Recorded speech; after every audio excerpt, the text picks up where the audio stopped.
Cristiane, sou diretora da APAS.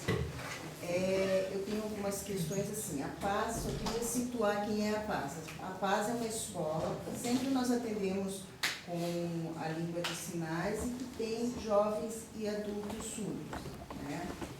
Eu só acho assim que a questão que nós estamos tratando aqui enquanto escola, talvez não seria neste momento, porque o que precisamos é, primeiramente, regulamentar, sistematizar essa escola bilíngue.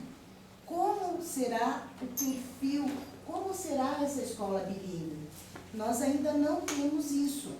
Existe uma lei, e essa lei ainda não foi regulamentada em todos os locais. Acho que, primeiramente, até nós fizemos no início deste ano uma convocação para os surdos, para nós estarmos sentando, pensando como vai ser essa escola de surdos, como vai ser essa escola bilíngue.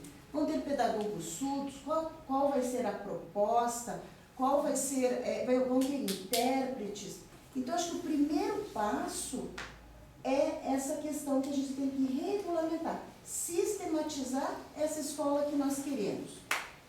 O segundo que eu também queria falar ainda sobre a escola é que a questão da metodologia, nós não podemos ser radicais, porque senão nós vamos estar indo contra o que nós mesmos falamos sobre a inclusão. Aquela inclusão radical, aquela inclusão que a pessoa não tem o direito a escolher o que lhe quer, o que lhe cabe, o que a família deseja, né? Como o próprio colega ali, não sei o nome, esqueci o nome dele, o Diego falou, às vezes é o pensamento da família daquela situação. Mas eu acho que nesse mundo que nós vivemos, esse mundo globalizado, nós temos lugar para todo mundo, aquele que quer ser oralizado, aquele que quer usar a Libras.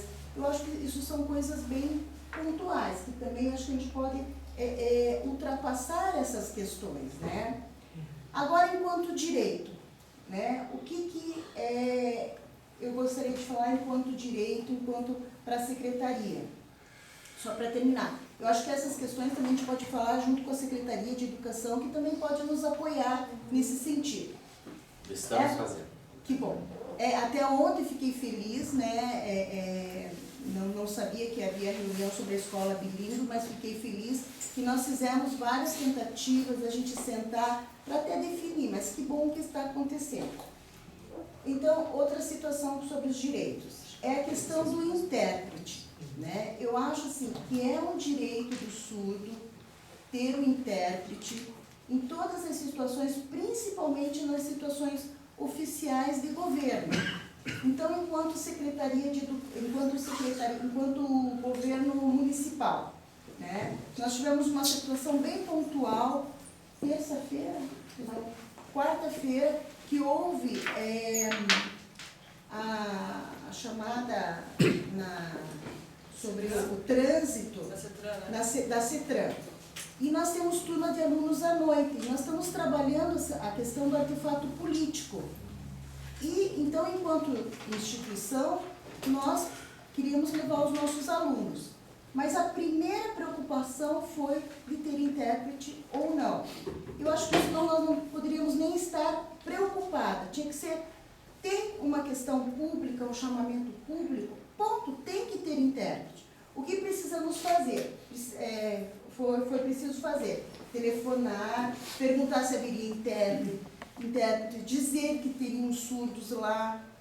Até na terça-feira, na quarta-feira pela manhã, a pessoa que é responsável de lá ligou e disse, olha, é melhor vocês não trazerem o surdo, porque nós não conseguimos intérprete.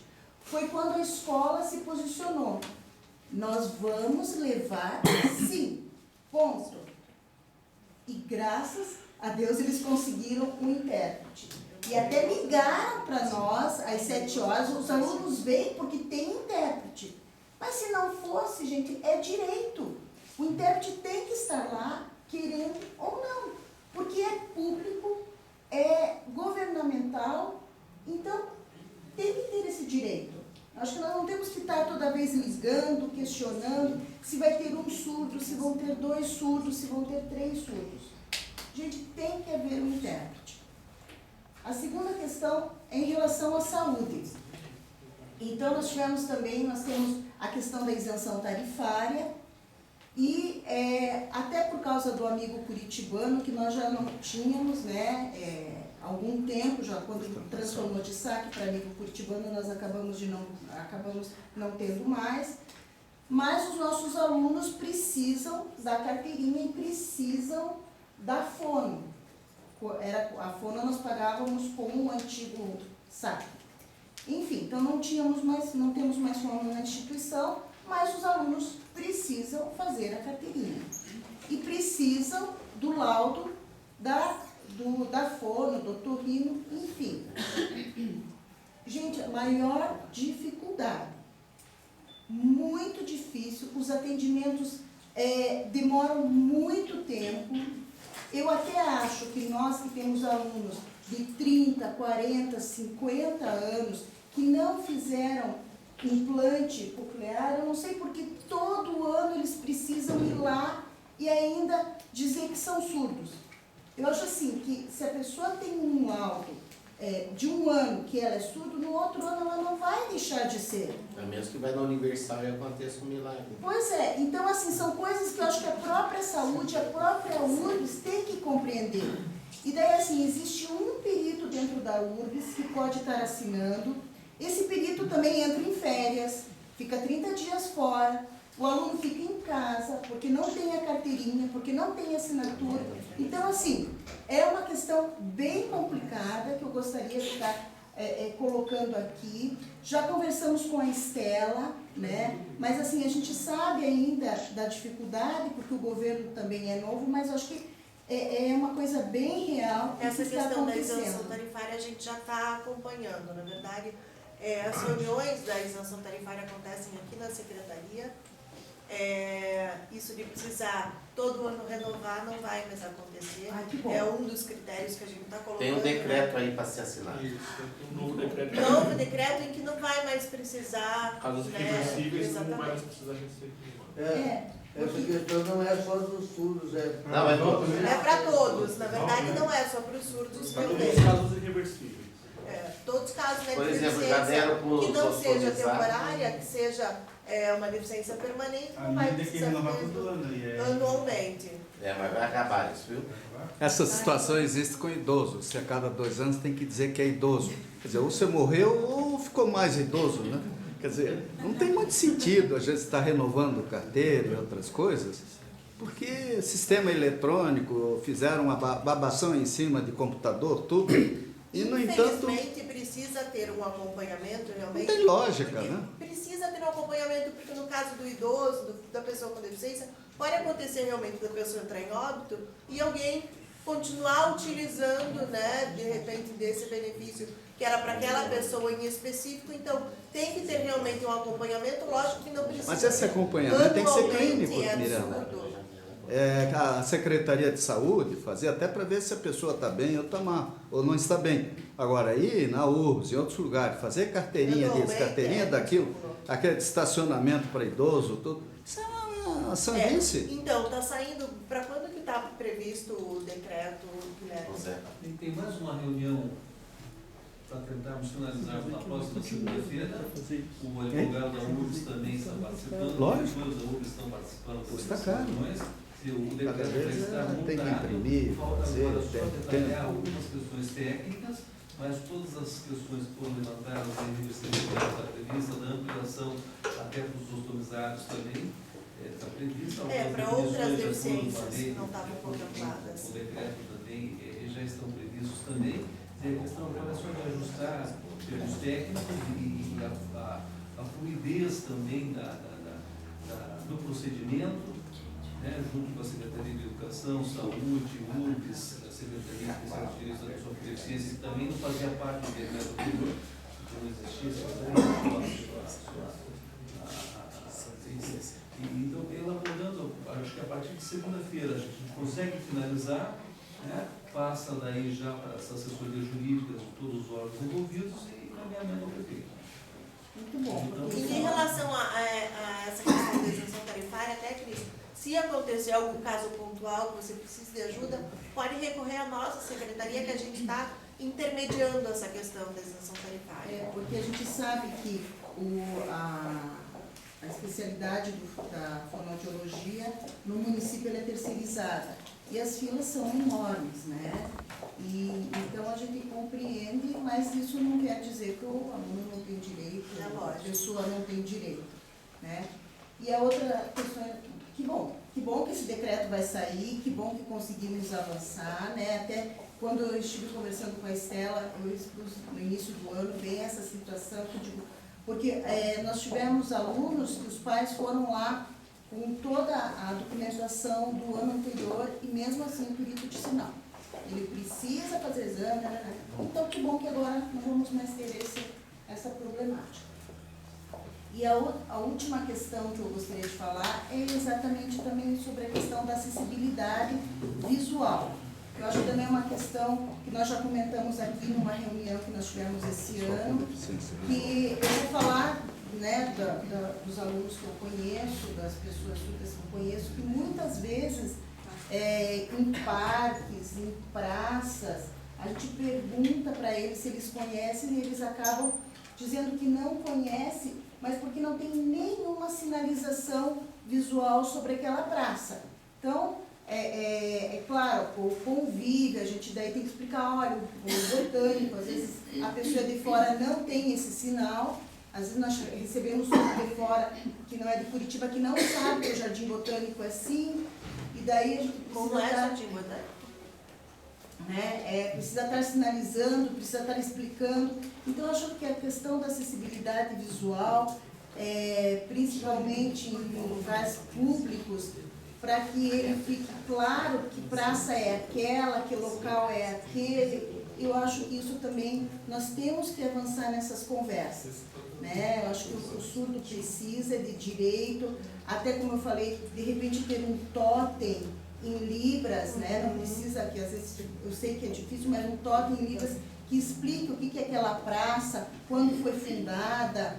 Eu acho que isso, as mediações, eu acho que isso é uma coisa que vai ser muito, muito útil ao surdo, né? Porque às vezes ele também conhece o lugar, mas nem sabe o porquê e como.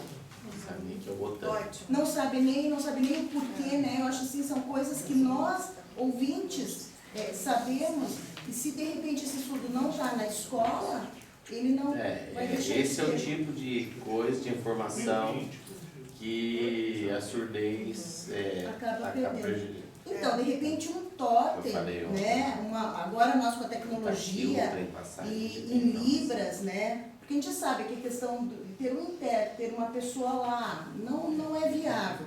Mas, de repente, algo que ele pudesse realmente, entrar e ter uma televisão sinalizando, olha, você está no Jardim Botânico, foi fundado em tal época, assim, qual que é o objetivo dessa praça? Eu acho que é um direito dele. É verdade. Isso é uma coisa que a gente, como secretaria, pode pensar realmente num projeto e levar adiante, apresentar esse projeto, ter isso viabilizado. Só uma... Diga. É bem rapidinho sobre o comentário que ela... Cristiane. A Cristiane falou, né, sobre a televisão, por exemplo, não ter um intérprete no local ou ter uma televisão com o intérprete do lado, né? Por exemplo, eu acho que tem que ter essa igualdade de tamanho de tela, por exemplo, né? Ter um intérprete pequenininho ali do lado é muito... A gente tem essa dificuldade de visualização, então ter essa igualdade de tela. Eu estou grande na tela e o intérprete também. Ter essa igualdade. Eu acho que teria que ser só o intérprete e ter o som, porque o visual também precisa, né? Então, o deficiente visual que chega lá tem a questão do intérprete sinalizando grande e falando, porque daí quem é ouvinte também vai usufruir pelo som, o cego vai usufruir pelo som e o ouvinte no som também. O surdo, o visual. Então, acho que não precisa ter na tela escrito, eu acho que só o visual, só... E a legenda, né? Porque a forma os técnicos têm que se virar. Eu acho que ele são, assim, organizações que podem ser pensadas também num outro momento, né? O visual tem que ser com áudio. Antigamente tinha que ficar em braille editando nossas roupas. Eu já não vejo muito por aí. Isso. Mas teria um totem, acho que resolveria um lugar, assim, bastante coisa. A Elizanete pediu a fala. Eu vou traduzir, Elizanete. O Cascais também está pedindo a fala aqui. O que me surpreende, gente, posso falar? Não, deixa eu Desculpa. Então, eu quero fazer uma pergunta para Cristiane. São 3 perguntas, na verdade, No Cristiane. meu caso, eu queria complementar o que ela falou. Ah, tá. Ali a paz, eu quero saber, o coordenador, o diretor, os servidores, eles sabem que se comunicam em Libras com os alunos? Nos comunicamos, né? Não temos a fluência do intérprete, né? Porque nós somos professores, nos comunicamos sim.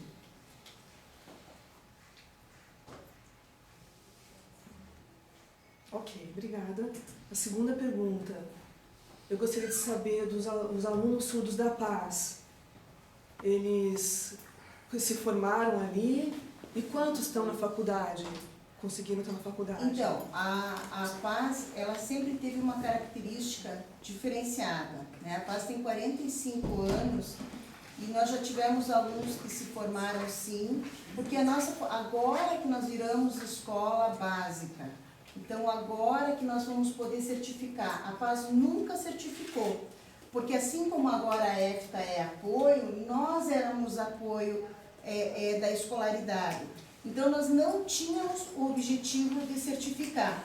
O que nós fazíamos? O aluno ia na escola, quando ele terminava, ele ia fazer uma prova no SEAD, né?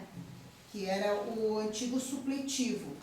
Então, pelo município ou pelo estado, o aluno saía da Paz porque nunca foi certificado, não era possível certificar os termos de apoio, e lá eles faziam a prova e entravam, continuavam o estudo, né? Então, tivemos vários alunos, sim, né? Até hoje em dia nós ainda temos alunos lá, e por isso que nós não temos a questão da faculdade, isso porque não cabe daí a nós só encaminhamos, mas só continua. Eu acho que a Elizanete perguntou assim, os surdos, vocês têm a estatística de quantos surdos que estudaram na Paz, quantos anos um surdo fica na Paz estudando? Daí depende, porque por cereja, depende, por ser como antes era apoio, depende da dificuldade do próprio aluno. E vocês sabem se o aluno consegue ingressar na faculdade e sair Sim. daquele esquema de depois ter que ir para a linha de produção? Ele Sim, vai na faculdade, mais ou tem, menos quantos surdos nós que temos conseguiram surdos estar na faculdade? que estão na faculdade, né? Nós temos surdos que trabalham, nossos surdos são incluídos no mercado de trabalho, que esse Tem também... a estatística, mais ou menos, a quantidade de surdos, é isso que ela quer saber? Olha, que eu não conseguiram tenho estar aqui, na não posso faculdade? te dizer aqui, não tenho aqui, mas nós temos dentro do nosso, até foi feito todo um levantamento o ano passado para a questão da escola básica, mas eu não tenho aqui, mas ela pode ir lá, que daí a gente pode estar vendo sim. Cris, quais são as funções que eles ocupam no mercado de trabalho? Então, essa é uma grande briga nossa, porque até quando eu estive levando a nossa proposta para a França, na Unesco, que a nossa proposta foi exposta lá na Unesco, e lá eu pude ver como a escola, eles têm quase uma escola técnica para o surdo. Não necessariamente nos moldes que nós temos aqui, que é após o ensino médio, né? O surdo pode fazer trabalhos técnicos sem ter a questão da certificação. Só que aqui a gente bate com a legislação, né? Então, daí eu venho responder a sua pergunta. Hoje em dia, muitos surdos ainda estão realmente na questão mais baixa, assim, de produção. Exatamente, né? Mas eu acho que agora, com a questão das letras libras, com a questão da formação, com a questão do bilinguismo, eu acho que tudo isso também vai ajudar para mudar esse universo. Porque eu acredito que o surdo não tem só que estar dentro de uma linha de produção. Ele pode ser autônomo, ele pode ter funções de trabalho autônomo, como ser cabeleireiro, como ser esteticista. ter empresa, né? Assim como nós conhecemos o Éden, que tem a sua empresa, e outros que têm a sua empresa, o Bruno, que é psicólogo. Então, eu acho que a gente, agora, com essa nova legislação, com essa nova posição, eu acho que a gente vai poder mudar esse trabalho do surdo. Confio muito nisso. E assim, até eu queria dizer, porque os nossos cursos técnicos, nós temos convênio com o Senai, mas são cursos que necessitam de um grau de conhecimento muito grande, principalmente escrito, porque são as apostilas técnicas, então às vezes dificulta o surdo por isso, né? A Elizanete tem mais uma pergunta. Eu gostaria de perguntar para o letramento desses surdos, como é que eles estão alfabetizados? Eles leem muito bem o português? A placa na rua, eles conseguem entender o significado? Eles leem livros? Como é que é? Então, nós temos um trabalho bem pontual, né? A Priscila até este ano estava como coordenadora surda na escola, estava nos ajudando. Nós, já nesse olhar da escola bilíngue, nós mudamos toda a nossa proposta, toda a nossa metodologia. Estamos trabalhando com os artefatos surdos, né? Então, que é a política, a identidade, a artes, a cultura. Nós temos um trabalho bem pontual sobre a questão da cultura, e a questão da língua portuguesa é o objetivo, acho que não só nosso, como de todas as instituições que trabalham com o surdo, a questão da língua portuguesa. É um desafio muito grande, principalmente para nós que temos alunos adultos, né? Que a gente já sabe que para o adulto ouvinte a língua portuguesa é difícil também, e dirá para o surdo adulto, né? Que muitas vezes não teve o contato com a língua lá quando era pequeno. Mas é um desafio, e por isso que eu acho que nós, enquanto representante, enquanto alunos, pessoas surdas, temos que nos unir para ver assim, qual seria a melhor maneira, qual seria a melhor metodologia, como que seria essa escola, como que esses alunos estão na escola. Porque eu acho que a escola é um momento. Nós temos que pensar no aluno numa totalidade, na escola, na sociedade, na questão política. Precisamos de surdos políticos que vão à frente, que possam realmente falar e se expressar aquilo que é necessário. Então, acho que esse também é o papel da escola. Mas não é só a escola, é a sociedade como um todo. E por isso que acho que a Secretaria pode nos ajudar muito nessas questões. João Cascais vai querer falar ainda, Cascais? SKS. Uma última pergunta. Bem, eu queria primeiro... Tem mais uma aqui, desculpa. Quando é que, só a última pergunta, quando é que porque é importante esse assunto para a comunidade surda, mas quando é que a PAS se tornou bilíngue? Então, Gente, eu ia fazer pergunta também. A PAS sempre trabalhou com a língua de sinais, né? Antes mesmo dela ser bilíngue, porque eu acho assim, a nossa escola, ela tem o bilíngue no nome, e é isso que nós estamos buscando, porque não existe uma metodologia fechada do bilinguismo. Por isso que eu falei bem no início da minha fala, nós temos que sentar e regulamentar que escola bilíngue seria essa. Tem a pedagogia surda, tem agora os pedagogos surdos formados, nós temos que ver uma metodologia, nós temos que ver uma maneira de trabalhar, né? Então, assim, a PAS sempre, desde a sua concepção, ela trabalhou com a língua de sinais. Antes com o português sinalizado, daí o bimodalismo, para até chegarmos no bilinguismo. Mas eu acredito que como nós não temos essa regulamentação, essa sistematização do que é a escola bilíngue, nós temos ainda um caminho a alcançar. Levamos o nosso nome, o nome bilíngue no nosso corpo da escola porque é a nossa missão, a nossa visão de nos tornarmos uma escola bilíngue, sim, que atenda ao surdo.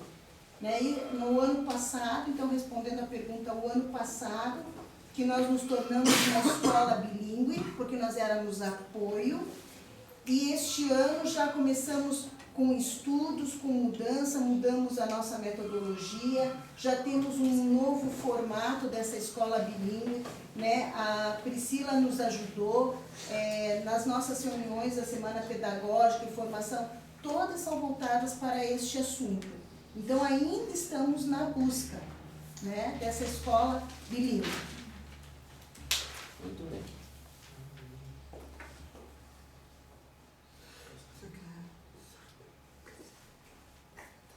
O surdo não é, então, não quer uma escola perfeita, não. A simplicidade, mas ele quer o professor surdo ministrando para a criança surda, para o jovem surdo. O bilinguismo que nós queremos é a pedagogia surda, para que o surdo possa ter o modelo adequado da língua. Não é a perfeição, nós estamos falando uma coisa bem simples. O pedagogo surdo sendo modelo do aluno ouvinte, assim como o ouvinte, do aluno surdo, assim como o ouvinte tem o seu modelo. E o que eu acho assim, que é bem importante, mas é uma solicitação agora minha bem pessoal, que os surdos, os pedagogos surdos, que fiquem nas escolas, porque a gente percebe assim, quando a gente abraça a questão da educação, nós temos a questão do salário, a questão que nem sempre é aquele ideal que a gente, enquanto vida, precisa. E o que acontece? O surdo acaba indo para outro mercado de trabalho muito mais atrativo, né? Então, nós temos muitos surdos que começam como pedagogo surdo, mas daí acabam indo para banco, acabam indo para uma montadora, exatamente pela questão financeira, né? Então, por isso que eu falei, temos recentemente uma turma de formandos, se bem que até eu pensei que a pessoa tendo letras e livros poderia atuar como pedagoga, mas não pode, realmente tem que ser pedagogo, né? Tem que fazer o curso de formação em pedagogia. Então, e nós não sabemos assim quantos pedagogos surdos nós temos. Até porque na Secretaria de Educação, que é quem repassa o pessoal, não existe um concurso de pedagogos somente para pedagogo. Existe sim um concurso de professores. Então, a solicitação, aqueles pedagogos surdos que também lutem junto conosco perante a Secretaria para abrir o concurso, porque como que esse pedagogo surdo chega para a nossa escola? Através do PSS. E daí a gente sabe que o salário é baixo e que a motivação daí, às vezes, não é a melhor. Não, eu acho que isso é certo? Eu queria fazer uma pergunta depois, tá? Agora é os cascais, né? Eu estou angustiada, tá? Por que a Secretaria de Educação não contrata ônibus e tudo e não leva os surdos aos hospitais, delegacia de polícia, cartórios, pronto-socorros, até acompanhado de políticos, lideranças, especialistas, para que elas conheçam o mundo real nosso, onde nós temos muito discurso e, na realidade, insensibilidade zero. Eu tenho filho surdo, nora surda, tudo. Quer dizer, eu e a minha esposa ficamos de plantão, praticamente, com medo de uma emergência, porque como é que eles serão atendidos, por exemplo, num pronto-socorro, no hospital, numa delegacia, na rua. Então, se nós quisermos acelerar, vamos dizer, democratizar os desafios da educação, da formação e da sensibilidade em geral, eu acho que nós temos que sair das salas de aula. Quer dizer, as nossas escolas, principalmente as escolas dedicadas às crianças com deficiência, etc., tem que ter, sei lá, um esquema de transporte para ir, junto com a imprensa, com todo mundo que quiser ir junto, visitar pelo menos esses órgãos emergenciais, porque aí vocês vão descobrir o mundo do cão de verdade. Só para complementar aqui, por que não tem no ensino médio, né, esses temas, mas lá na base, entendeu? Porque toda a população e toda a sociedade que nós temos hoje passaram por um sistema educacional. E o que a gente vê é que é tratado situações muito para adulto, né? A gente fica apagando incêndio o tempo todo. E esse foco deveria ser na base. A criança, sou instrutor, né, ali na Unileu, e essa questão do português, da fala, é uma reclamação frequente, até eu não conhecia, nunca tinha trabalhado com esse público. E a gente vê que a falha está lá embaixo. Aí quando a gente começa a apagar incêndio e ouvir essas reclamações, a gente só vê que para você conseguir, até a maneira de pensar das pessoas, né, para você conseguir criar digamos assim, uma real interesse da população como um todo nesses temas, tem que partir da base. Da base. Qual é o seu nome? Teu nome? João. João de quê? João Nilson. Oi? Diego agora. João Nilson. Diego. Depois, como é que é o seu nome? Márcia. A Márcia também. Tem o Bruno Márcia, né?